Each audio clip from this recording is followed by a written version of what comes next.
I'm Pat Doris. Welcome to The Story. I'm glad you're here. Have you noticed how school board meetings have become the latest main stage for cultural battles?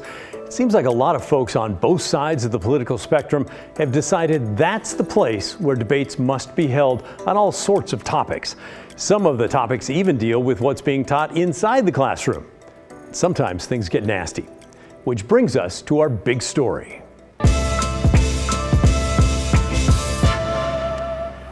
We don't have to look far for examples of chaos at what used to be relatively sleepy meetings. Take, for instance, this Portland Public School meeting that erupted into chaos over a proposed vaccine requirement. Cowards! Sit down! You are cowards! I will not sit down! I won't comply! You guys are cowards! Oh boy.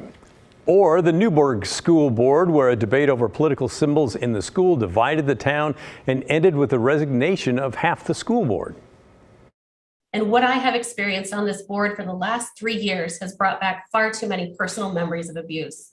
Colleagues telling me that their atrocious and abusive behavior was in fact my fault, that the name calling, the sexism, and the outright disrespect were my fault. And this is not just in Oregon, it's happening across the country. Take this meeting in Idaho where police had to stop angry people at the door. We've seen superintendents resign, several of them were fired. We've talked to school board members who say they don't feel safe in their own communities anymore. And as Christine Pitawanich reports, some parents are now feeling unsafe after what happened this week at a Salem-Keizer school board meeting. Good evening. Today is Tuesday, August 9th. The Salem-Keizer school board meeting Tuesday night started like any other, but quickly became heated as people brought up hot-button topics like school resource officers, concealed carrying guns on campus, and LGBTQIA+ issues. And have built friendships with many other parents within the district. We all share very similar concerns about the materials being made available to our students in the district. From the Stamped for Kids book available at all elementary schools that breeds division and hate through spreading false and manipulated history, to the genderqueer memoir that is nothing short of cartoon pornography. Some in the audience felt those concerns were hate speech. Okay, hey, if we're gonna have yelling, we're gonna ask you to be removed. They were yelling at her that she was a white supremacist and a racist, and nobody was asked to leave, and it just continued. It was just craziness. We spoke over the phone with a parent who was at that meeting. She was so uncomfortable with how the meeting unfolded that she felt unsafe being on camera or sharing her name publicly. She says after the meeting, people with the group LUS, Latinos Unidos Siempre, a youth activist group also known as LUS, followed her and others to their cars. And we're taking pictures of our license plates. It was just really scary and just nothing that I've ever experienced before. Audience, stop the back and forth.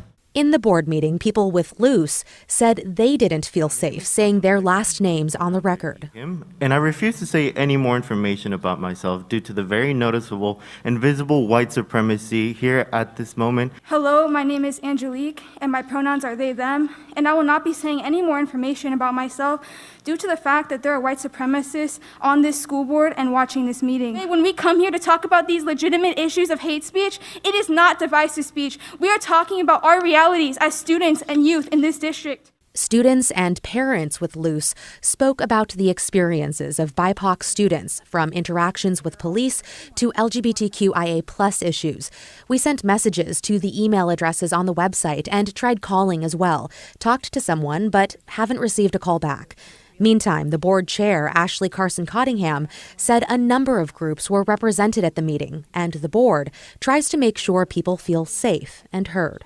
We know there are a lot of divergent views in our community, especially around race and our students identifying as LGBTQIA+. And so I think what the board tries to do is, welcome as many perspectives as possible. She says after Tuesday's board meeting and every board meeting, there is a review. We will be reviewing everything that we learn about what happened Tuesday night and try to come up with solutions to make sure that the next meeting is better and the one beyond that is even better. But at this point, it may be too late for some parents who are wary of coming back. I don't know if I want to go back to a meeting again, to be honest. Christine Pitawanich is here with us now. Christine, you've covered education and these type of incidents many times before. What made this one stand out? Well, you know, Pat, I think it's just that it's been quiet, right? It's the summertime, but now we're about to start school. And all of a sudden we hear about this event, you know, at the school board meeting. But you know, that one parent that I did speak to over the phone, she told me this is her second meeting that she's attended in person. And she says she has a trans child. Half her family is Hispanic. So she says she wants really a lot of the same things as a number of those groups attending. But because she wanted more discipline at school because her child was being bullied, she was lumped into that group that was getting called racist and white supremacist. Wow, it almost feels like there's bullying going on at that meeting. I heard a couple of board members were singled out as well. Yeah, Marty Hayen was called transphobic. Danielle Bethel, who is also a Marion County Commissioner, was called a white supremacist. We reached out to the both of them. Hayen said the false accusations made by this group monthly for years now take time and energy away from what we should be doing, supporting all the children and families we serve. Bethel also sent a statement saying, in part, our board should model constructive dialogue for our community, showing how we can have differences and still treated others with respect. The mere fact that name calling is allowed when one does not agree on policy with another is not helpful. Yeah, tough times. All right. Thank you, Christine. Appreciate it. By the way, our team also spoke today with Scott Rogers. He's the president of the Oregon School Board Association about the volatility at school board meetings in the past few years and whether that volatility is discouraging parents and people in the community from getting involved. He didn't really answer the question directly, but he did say he welcomes the passion as long as it's in the best interest of the kids and their education, not just taking a stand on political issues. And he stressed that harassment and threats of violence have no place at school board meetings. Let's talk now about the ongoing cycle of homeless campsites and how it's playing out in one corner of downtown Portland. Nearly every day there, camps get swept only to see homeless people come right back. The camps get swept again, people come back again. I think you get the idea. As Blair Best reports, it's a frustrating cycle for just about everyone involved. It's areas here like on Southwest 4th that's an example of this never-ending cycle. Homeless tent sites pop up along nearly every corner. People who live and work nearby report them to the city, and over time the city clears them. But then they move right back in, leaving everyone involved frustrated that there's no solution to this problem. From one corner to the next. I just don't like to leave without something to lay down. A routine this man has down to a science. And clothes, I got pants and underwear. People on the streets call him Lobo. It's right here, it's L-O-B-O, so I won't forget. He's been homeless for 31 years. I'm getting ready to leave because we're not allowed to be anywhere. He was sitting outside a business on Southwest Washington when city crews told him to move out. It's demoralizing. It makes me feel like that I'm lower than the lowest of the human class. And this has happened to him more times than he can count. It seems as if they made it illegal to be a person in Portland. At this point, it kind of just seems like a routine, you know, so you don't really think too much about it. Across the street, Jackie James sweeps the sidewalk in front of her tent on Southwest 4th and Stark. She moved to this corner yesterday after city crews cleared her from another site. I don't go far, you know, I just, go somewhere where I can sit down and try to think of the next move. The city offers you shelter or a place to go when they clear your camp. Have you ever taken them up on that opportunity? Yeah, I have. It's been a while since I've done that. She lasted 6 months in a shelter. You know, you got to be in and out at a certain time, and that just didn't fit for me at the time. They need to have somewhere to go, or where they can direct these guys when they clean them out of their camp. Josh Barrett works at the Portland Outdoor Store. He says it's like a revolving door, watching camps move in and out of the neighborhood. They just go around the corner and set up right over there, same situation. So it's like that business gets a break from it, and then they just move it. So it's like, when is it our turn again? The city tells KGW they know clearing campsites is only a temporary solution. They say their goal is to minimize the impact that urban camping has on the community while firmly maintaining that homelessness is not a crime. They only remove camps that violate the city's health and safety guidelines. They won't remove sites with less than 8 tents that are clean and have no conspicuous drug use. It's like a cancer all over town. Charles Reed lives on 3rd and Southwest Pine. He says a camp outside his apartment has been cleared 3 times since the end of June. It's really disheartening because I don't feel that we're getting the response as taxpayers from the county and the city of Portland. There needs to be a better light.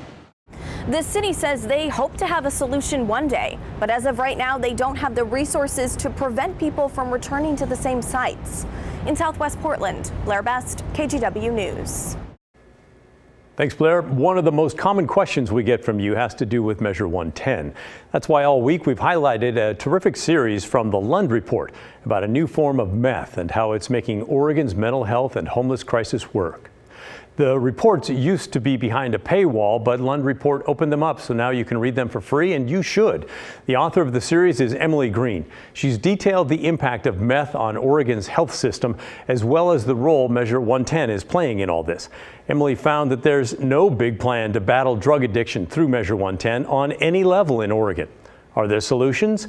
Yes. Emily talked to dozens of health professionals, and here's what they said needs to happen right now. Well, I think if we're looking at the immediate need, what is needed is crisis stabilization. Those 7,500 just in Multnomah County alone, emergency department visits, not to mention all the folks that go to jail.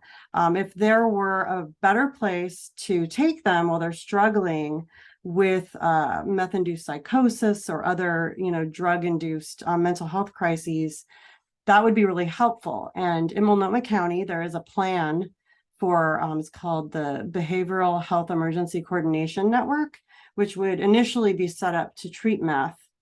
And they would keep people for at least 5 days, which is what experts say is the amount of time that's really needed to truly stabilize someone who's coming down off meth. It's not like alcohol or opioids and your head is clear, in 24 hours or 72 hours. It can take time to really get a person to a place where it makes sense to approach them with treatment resources or options. And then, of course, there needs to be safety protocols. You have to have highly trained staff, peers, doing things in a trauma-informed way. So that's the kind of intervention that I think a lot of communities across the state could use right now to help. But then what we're seeing, like, for example, that particular project, it applied for Measure 110 funding and was actually turned down. So we're seeing a disconnect between what communities need and what's being funded. Our thanks again to Emily for taking the time to talk with us about her fantastic reporting. You should check out the series on new meth at thelundreport.org. You go out to start your car only to find out you've been a victim of catalytic converter crooks. It's been happening to more and more people in our area, but now a huge bust. It's believed to have trafficked over 44,000 stolen catalytic converters with a street value of $22 million. Police say the operation stretched across the country. Who they say was the suspected ringleader. When the story continues.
Welcome back. Keep sending your questions and comments to thestory@kgw.com or give us a call and leave a voicemail, 503-226-5090.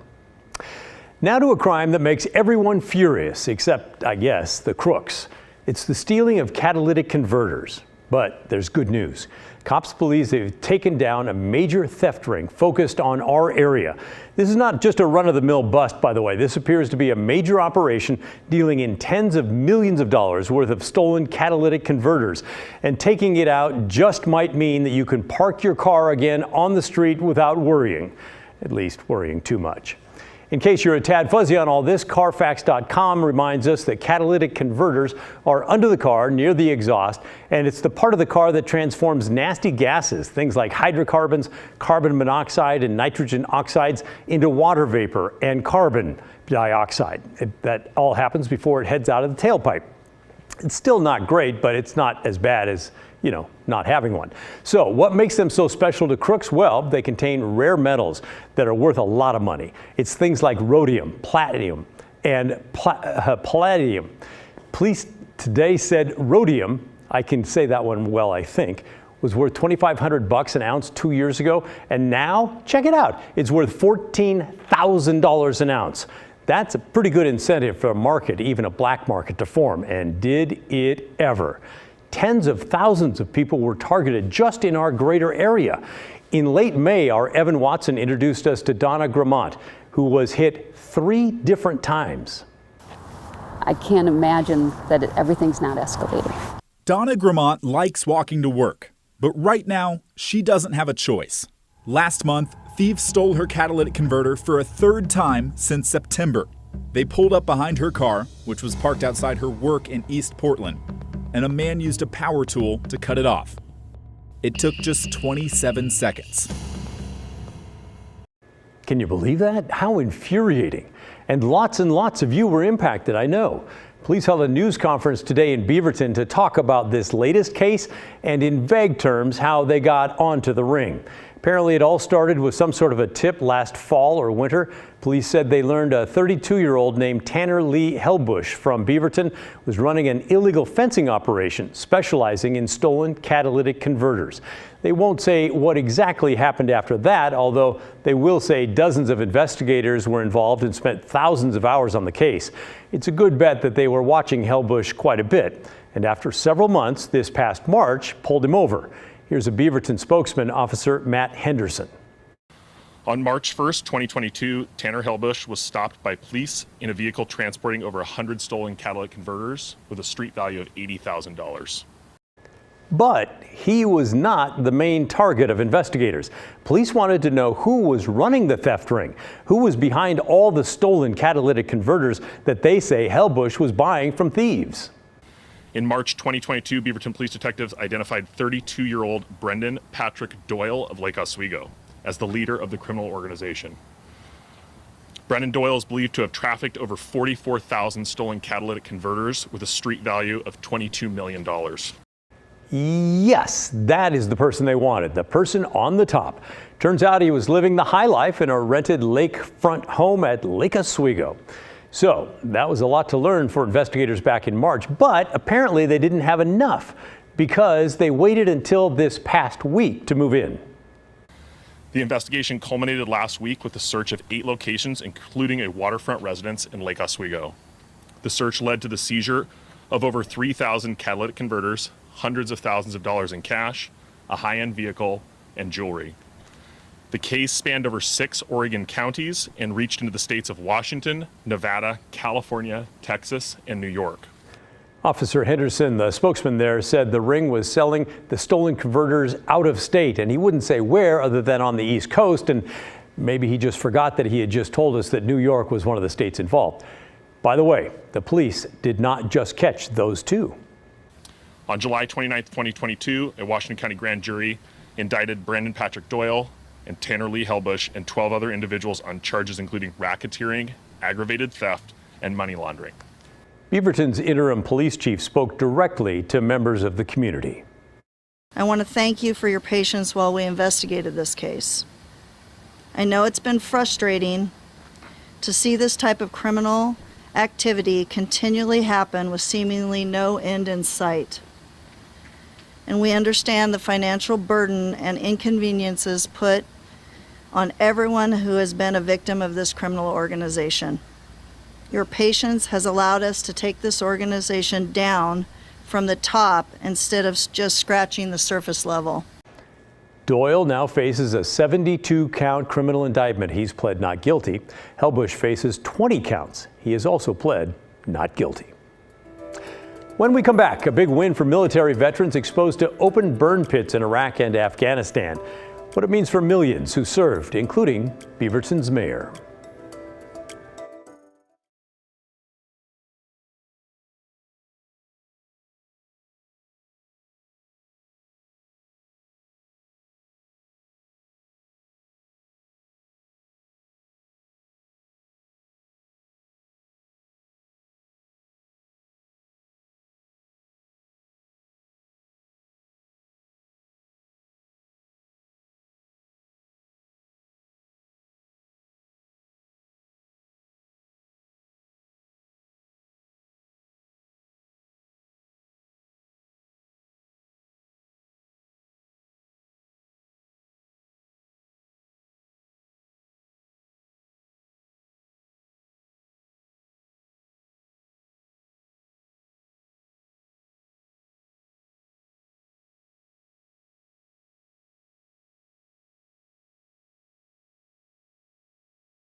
Yesterday, President Biden signed a bill that will hopefully bring some peace of mind to many veterans here in the Northwest and around the country.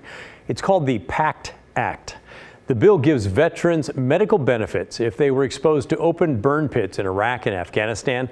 The pits were used to burn tires, jet fuel, chemicals, human waste, and more, and were often at or near military bases. Research suggests that toxins in the smoke could be responsible for ailments ranging from cancer to asthma to sleep apnea and more. It's just awful. Beaverton's Mayor Lacey Beatty is one of millions of veterans glad to see this bill signed into law. This is a meaningful first step to making sure veterans are taken care of. My husband and I have both been exposed to burn pits in our time overseas. And about a year ago, I lost my own platoon sergeant from my deployment to brain cancer that was directly related to burn pit injuries that he had received in exposure. Lacey Beatty was a combat medic. She told me she drove an ambulance, mostly picking up sick soldiers. Before the bill, veterans had to prove exposure to those burn pits and then had to show that it created their medical problem. But people like comedian commentator Jon Stewart got behind the effort and helped push it through. Now, if veterans were in the area, it's assumed that the burn pits created their problem. That's a huge deal. Just ask Lacey Beatty. Veterans like myself and my husband, we don't know what the future holds for us with healthcare. So knowing that we're going to be taken care of, that we can look at our daughter and know that she's not going to absorb the burden of our future care, it's really important to us. The new law also extends enhanced eligibility for Vietnam-era, Gulf War-era, and post-9/11 combat veterans. The president said it was the fulfillment of a sacred obligation.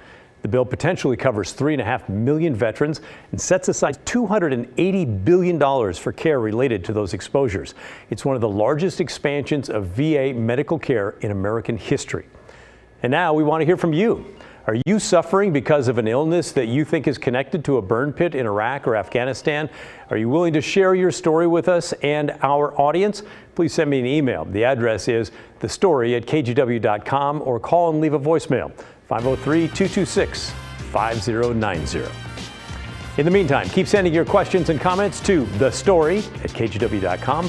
When we come back, how you can help deserving kids in your community make sure they have school supplies this fall.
Our Hey Help campaign for the next couple of weeks is the KGW School Supply Drive. We're trying to raise enough money and supplies for more than 15,000 area kids, and one of the best and easiest ways you can help is to give online. You can do it right now. Grab your phone, aim your camera at that QR code there on your screen, and then donate on our website. There's also a list of collection partners in your area where you can give in person if you'd rather. And if your phone isn't handy right now, just remember it's kgw.com/school. Well, that's the end of our program. Thanks so much for watching. Remember, the story, our story, well, that never ends. I'll see you